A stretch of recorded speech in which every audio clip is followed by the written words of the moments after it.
ناظرین، جو کل جڑاوالا میں ہوا، عیسائی طبقے کی طرف سے قرآن مجید کی بے حرمتی کی گئی، وہ بھی قابل مذمت ہے، یہ ہمارے اداروں کی نااہلی ہے۔ اور اس کے بعد جو ہوا، مسلمان اٹھے اور مسلمانوں نے ان کے عبادت خانے جلائے، ان کے لوگوں جو عیسائی وہاں رہ رہا تھا طبقہ، ان کے گھروں کو جلایا، ان کو مارا، ان کو بے گھر کر دیا۔ یہ بھی ظلم ہے۔ جس طرح مسلمان اس کی مذمت کرے، مسلمانوں کو چاہیے کہ ان کے اس عمل کی بھی مذمت کی جائے، ان کو اس عمل پر داد نہ دی جائے کہ انہوں نے کوئی اچھا کام کیا ہے۔ دیکھنے میں آپ دیکھیں، میں نے ویڈیوز دیکھی ہیں، وہاں نعرہ تکبیر، اللہ اکبر، اور یہ سارا کچھ آپ استعمال کر کے جو کر رہے ہیں، یہ غلط کام ہے، یہ اچھا کام نہیں ہے۔ کیوں؟ اب قرآن مجید میں دیکھیں، اللہ تبارک و تعالیٰ نے سورۃ الحج میں ارشاد فرمایا، جس طرح وہ ان کی ہمارے عبادت خانے محترم ہیں، اسی طرح ان کے بھی عبادت خانے محترم ہیں۔ اللہ تعالیٰ نے دوسری جگہ ارشاد فرمایا، وَلِكُلِّ أُمَّةٍ جَعَلْنَا مَنْسَكًا نَاسِكُوهُ، جس طرح ہم نے ہر امت کے لیے ایک منسک یعنی مناسک عبادت کا طریقہ مقرر کیا ہے۔ فَلَا يُنَازِعَنَّكَ فِي الْأَمْرِ، اس معاملے میں آپ نے جھگڑا نہیں کرنا۔ ہمارا عبادت خانے اور عبادت کے طریقوں میں جھگڑا، اس سے اللہ تعالیٰ نے منع کیا ہے۔ ہاں، یہ جو قرآن مجید کی بے حرمتی ہوئی ہے، یہ آپ سوال کریں اپنے نمائندے سے، جو آپ نے اپنے حلقے کے M N A M P A مقرر کیے ہیں، ان سے پوچھیں کہ آپ نے قانون سازی کی ہے کہ نہیں کی ہے۔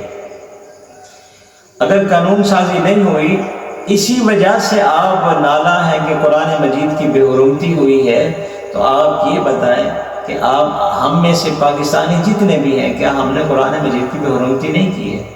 اللہ کا کلام ہمارے پاس ہوتے ہوئے، اللہ کا دستور ہوتے ہوئے، ہمارے اوپر جو دستور مقرر ہے وہ اللہ کا بنایا ہوا نہیں ہے۔ آپ جو اللہ نے چور کی سزا بتائی ہے، اس کے مطابق آپ کی عدالتیں چور کو سزا اس طرح نہیں دے رہی ہیں۔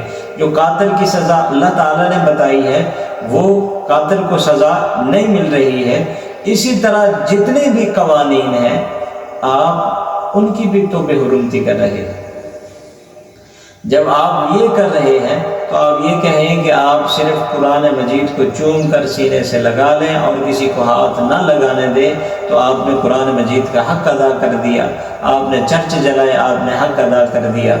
آپ نے قرآن مجید کی زیارت کر لی، آپ نے حق ادا کر لیا۔ تو آپ کو یہ سوچنا ہوگا، جب تک آپ اللہ کے نظام کو، یعنی یہ قرآن مجید کا بنایا ہوا بتایا ہوا نظام آپ قائم نہیں کر لیتے، اسمبلی میں نہیں آ جاتا، قرآن مجید تخت پر نہیں آ جاتا، جب تک تخت پر غیروں کا بنایا ہوا قوانین رہے گا، تو آپ نے قرآن مجید کا حق ادا نہیں کیا، آپ خود بھی بے حرمتی کر رہے ہیں۔ جب تخت پر اللہ کا کلام آ جائے گا، اللہ کا دستور آ جائے گا، پھر اس طرح کے واقعے پیش نہیں آئیں گے۔ آپ کو یہ بل پاس نہیں کرانے پڑیں گے۔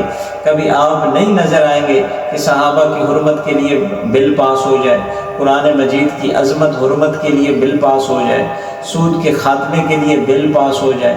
آپ اسی طرح بل پاس نہیں کروائیں گے، آپ اسمبلیوں کے دھکے نہیں کھائیں گے۔ جب قرآن مجید تخت پر ہوگا، جب قرآن مجید تخت پر ہوگا، تو پھر وہ لوگ آپ کو دھکے کھاتے ہوئے نظر آئیں گے جو قرآن مجید کے خلاف بل پاس کرائیں گے۔